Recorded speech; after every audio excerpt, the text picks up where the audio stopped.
Hey guys, what's going on? Back at the store. It's the weekend after the outdoor sale, and let me tell you, happy to be back in the store, but last week was so much fun. I really hope you enjoyed our last video. That has to be by far my favorite video that I've edited so far. Just to see everyone that came out the day. You know, Joe and I, we don't often get to work together, so for us to be together, it was so much fun. So back at the store this week, the store looks a little different, so I'm looking forward to showing you the changes that we've made. The store always looks really clean after an outdoor sale because we typically take out a lot of our, for lack of a better term, less desirable stock and price it really low at the outdoor sale. A lot of it sells, and then now we're back in the store and everything in here is looking pretty good. So I'm gonna give you a little tour of the store today and walk you around, show you what we've added, what we've taken out. So I'll be doing that a little bit later on today. Got a bunch of restock that I have to put in today, nothing too crazy, but happy to have all that with me. I actually had somebody drop off some games to my house last week. They lived a couple of minutes from my house, so I said, look, rather than waiting until next Sunday, just come to my house, you can drop it off there.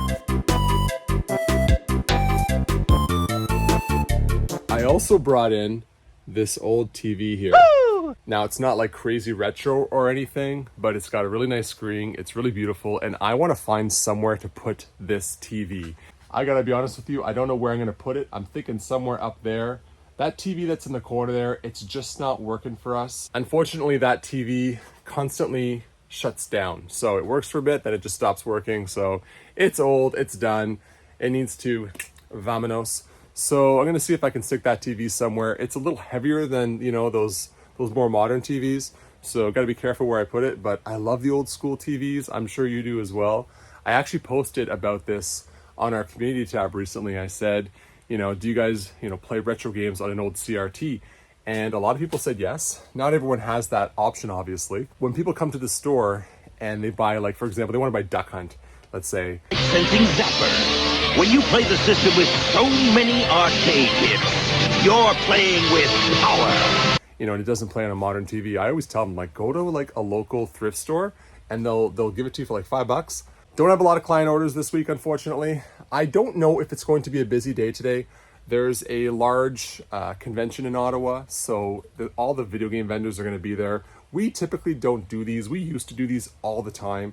And having the store here and going to these conventions, it just became too much for us. So we decided to sort of stop doing them.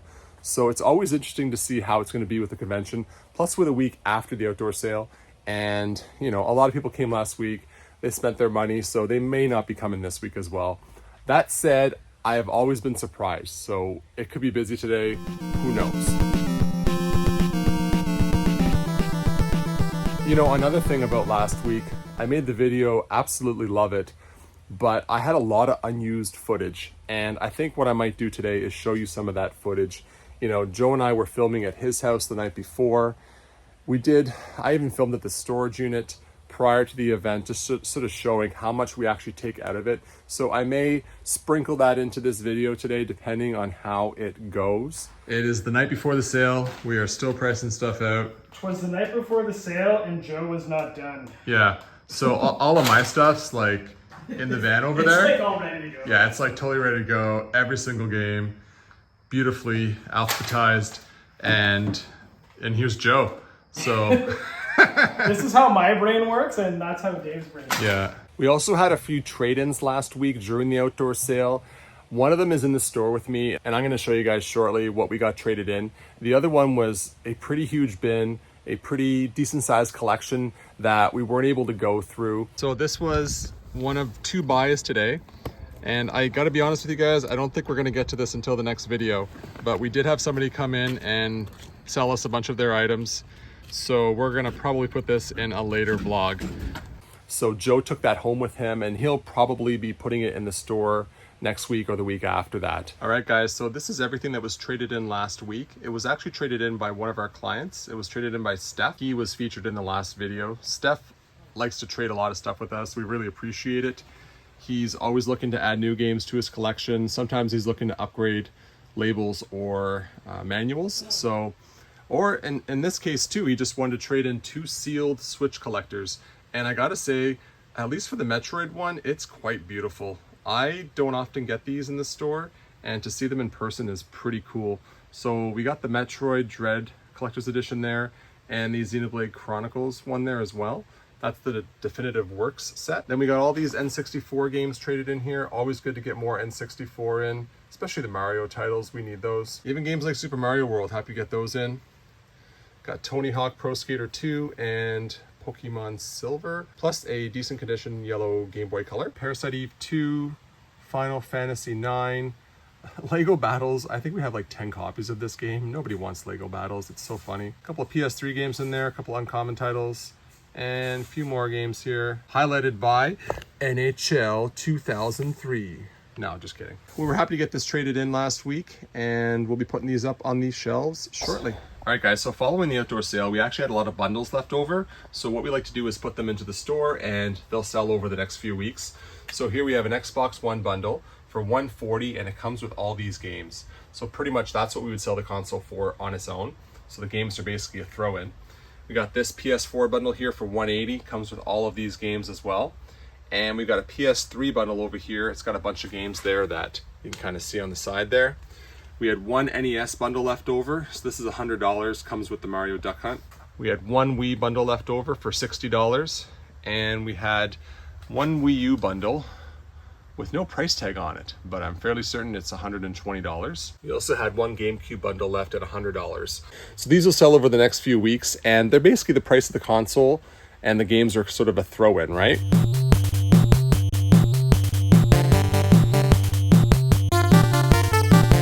The big changes from last week is our Xbox One and PS4 section.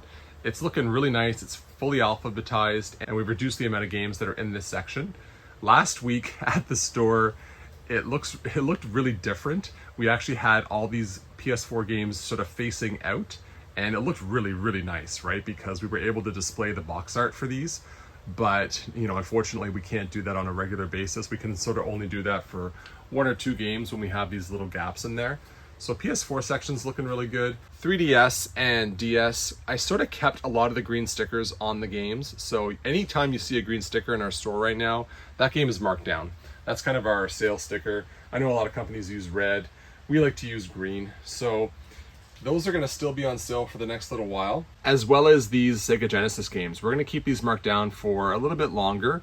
The Genesis, as we were mentioning in our outdoor sale video, is just not selling as well as we'd like it to.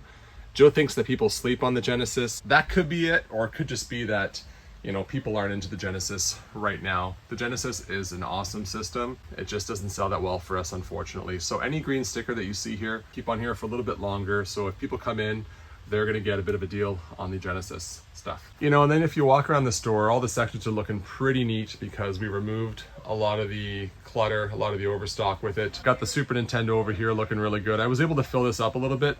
I took some of the games that didn't sell from the outdoor sale and I threw them back here. Same with the N64 right here. Yeah, and I left the green stickers over here on the NES games as well. So you're gonna see some green stickers sprinkled throughout the store. Those are just games that we had at the outdoor sale, and we're gonna keep them on sale for just a little bit longer. Day's going pretty well so far. We actually had a nice trade-in. I'm gonna be lining all this up shortly, but finally got some Dreamcast games into the store. So just lighting those up now, and then we got a lot of Super Nintendo games, and really happy to get these in. So I'm gonna line all this up and show you guys what we got. So here's the trade we just got in. A lot of nice Super Nintendo and a lot of Dreamcast. So really, really happy to get this trade in. This is one of our regulars. He contacted us on Saturday, said he had a bunch of stuff to trade in. He took our offer, and we're really happy he did because we need all this stuff in the store right now. And I got to start off with the Sega fishing controller here, the Sega Dreamcast fishing controller. We have had, like, over the past few weeks, many people have been asking about this. So it's really nice to get one in, especially in the box. You don't see that too often. So I'm gonna start with the Sega Dreamcast here. What's nice too is a lot of these games are in the, you know, $20-ish range. Nothing too crazy in here, like nothing too rare.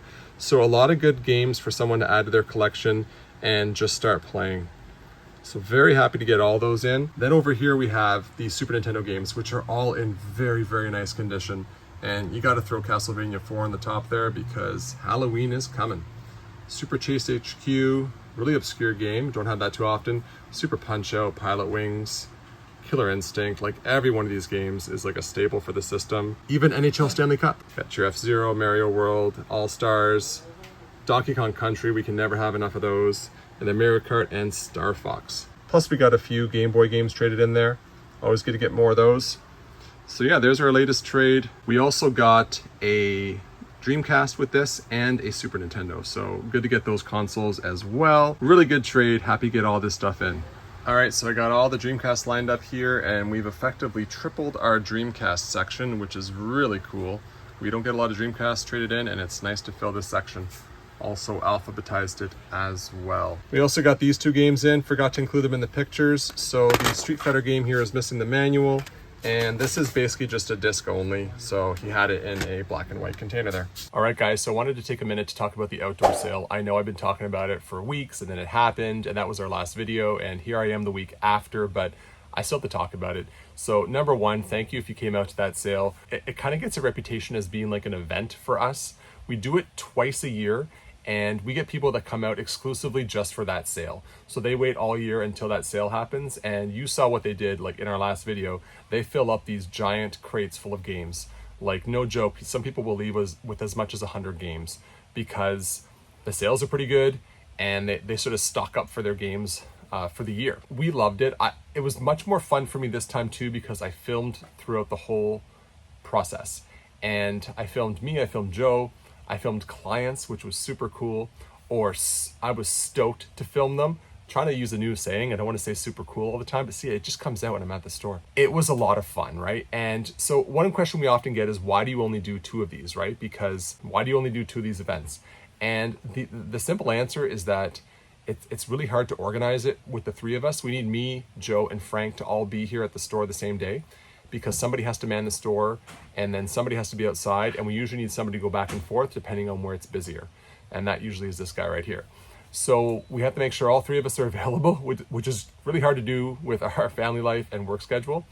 And then weather is obviously another factor, but I'll be honest with you, the biggest factor is probably just getting everything organized. It takes Joe and I weeks and months to organize everything that we're going to be putting outside. We have to check prices, we have to check our stock, because we don't want to reduce something just a little bit if we have a lot of it, right? Like if we have like 20 copies of a game, we want to reduce it significantly, right? Like we had games outside that were like $10 games in the store that we priced at like $2 just to get rid of them because we have like, 20 or more copies. So it takes us a long time to make the bundles, to test them again, to organize all those bins alphabetically by console. We have to go through the store and cull it. So it just takes a long time to do that. We can't have them every week, right? I also think in a certain way, it's a bit more special when you only have it twice a year, because it kind of creates a bit of hype. Like people know what's coming, they're looking forward to it. And so we're gonna keep doing these sales. We absolutely love them. They're really good for the store. Obviously they're a good day for us sales wise, but it allows us to reduce our overstock. And you might be asking, like, why do you have all this overstock? Why don't you get a bigger store? Or why are you buying all that, right? So I'll answer those 3 questions. Good questions. So I'll answer the bigger store one. We can't get a bigger store in the flea market. We're kind of squished in the corner here. So this is our spot, right? So we do the best we can with this spot. And that's why we go from like floor to ceiling. Everything is just, squished in here. I'm fairly certain I could fill, multiple booths like this, but we've sort of put it all into one. So we're a bigger store in a smaller space. Why do we have so much overstock, right? And when you buy large collections off people, right? Like let's say 40, 50, 100, 200, 500 games, you're going to get lots of the common types of games, right? And those start to accumulate because they're either less desirable or people already have them in their collection. So you have to find ways to move that stock. And typically we'll move it at the price we bought it for at these outdoor sales, just to get rid of it so we don't have it anymore. And then obviously when you have these collections, the more desirable stuff or the less common stuff goes into the store and it sells here. So that's why we have all this overstock. It's not like we're purposely trying to collect 20 copies of a game. It just sort of comes in a collection, right? I think one of the services that a store provides is that they will purchase your entire collection of games, whether that's like a console with 20 games or multiple consoles with like, multiple dozens of games. The store will buy everything and they will find a way to sell it. And that's our job. And the outdoor sale helps us do that. You know, 5 years ago, we actually did these outdoor sales. I remember the first one we did, we called it a $1 to $5 sale or something like that. So everything outside was between $1 and $5. And that was more challenging because we couldn't put like really high-end stuff outside. We had to just make sure we put stuff that was maybe no more than $20 inside the store, marked down to $5. And we did that once, it went well. And then we said, well, you know, we couldn't bring higher end stuff, like stuff that was like $70, $80, $90. And we want to sell that stuff as well at a reduced price. So we sort of came up with this idea of just doing an outdoor sale, which is literally just, we are outside at the flea market set up. We've been doing them for about 4 or 5 years now. They've been really successful for us. We absolutely love them. I'm gonna keep promoting it, but if you haven't watched the last video, I swear it was my most favorite to edit. I think it's the best video because it's all community based. I think you would really enjoy it. And it gives you an idea, if you weren't able to come to the outdoor sale, of what it's like from like setting up in the morning to the end. Speaking of which, Joe and I had a lot of unused video from last week. I filmed Joe and I at his place. I slept over at his house the night before. You know, little stuff like I had the van come over. Joe and I were joshing before the event. This thing is packed to the hilt. The hilts. To the hilt. That's like, by the way, there's nothing scripted between Joe and I. That's how we talk all the time. It's just constantly like little rips into each other, or like, you know, we've known each other so long that like we just like, we know what it's a great relationship. I'll just say that. So Joe and I really work well together. We don't work together that often, unfortunately, because there's only one of us at the store. That's why the outdoor sale was another awesome thing, obviously, right? You know, if you have any more questions about the outdoor sale, please put them down below. We love doing these events. And if you came to the sale last week, maybe like, you know, in the comments below, like, let us know, like, you know, what did you think about the sale? What did you purchase? Like, were you surprised? Were you like, nah, it was the same old sale? Let me know in the comments down below. I'd love to hear you. All right, guys, so here's the GameCube trade that someone dropped off at my house a little over a week ago. So really good GameCube games in here. So I'll start off first though with the system. It also came with the controller. And then all of these games here.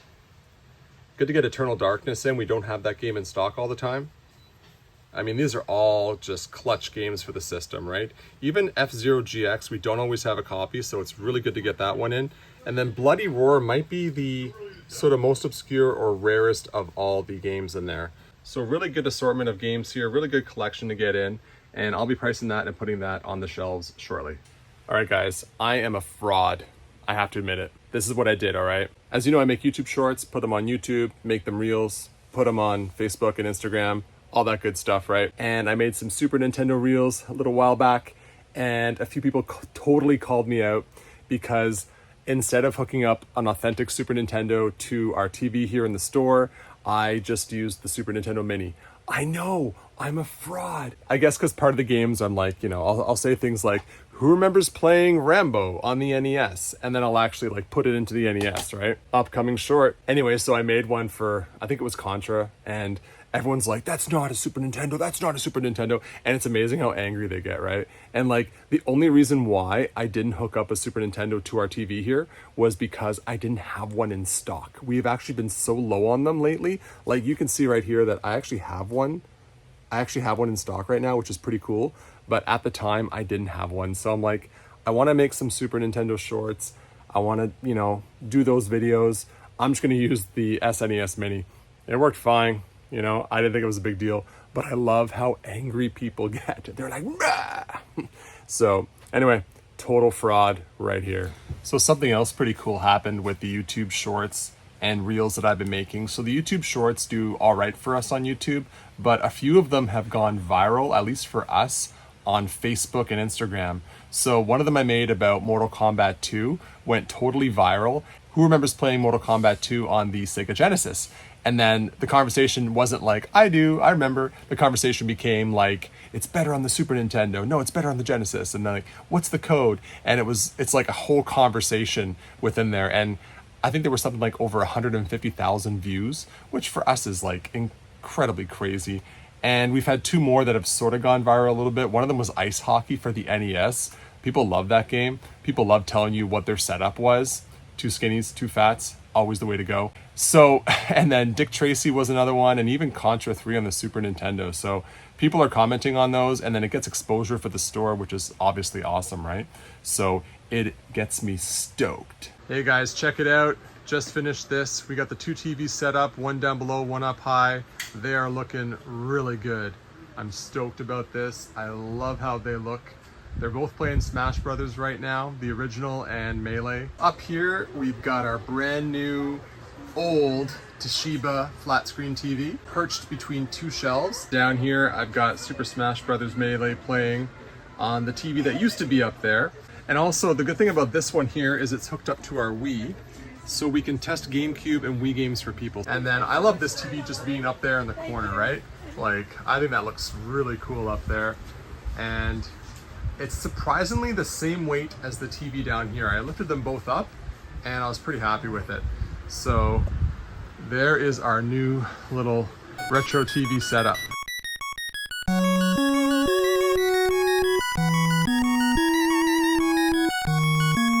All right guys, so as to be expected, it's been a little bit slower today. We've still had some steady sales and some bigger sales, which is really nice. But I think just, you know, the fact that we had the outdoor sale last week and the fact that there's a show in Ottawa where there's multiple video game vendors, that's going to impact us, right? But it's been good because I've been getting a lot of stuff done, getting a lot of cleaning done, and I'm going to go through the shelves here, straighten everything out, alphabetize, do all that fun stuff that I actually enjoy doing. I like the store looking really good. Obviously, it's good to have those slower days where you can go through the store and cull and fix and add new TVs. Guys, I have a quick question for you. What are some good community tab questions that I can ask the viewers, you, on YouTube? I love the community tab. I love asking questions, specifically poll questions. I think they're really fun. You get an idea of what people like, and then you get people debating, right? Like, which is the best baseball game on the NES? This is clearly the definitive debate of our time. So give me some poll questions that I can use on our community tab, and I will use them shortly. Thanks, guys. All right, guys, so pretty much going to be closing in a few minutes. This is going to be the end of the vlog. I thought it'd be kind of cool if you get to see the 2 TVs in the outro. Thanks for watching. We'll see you next time.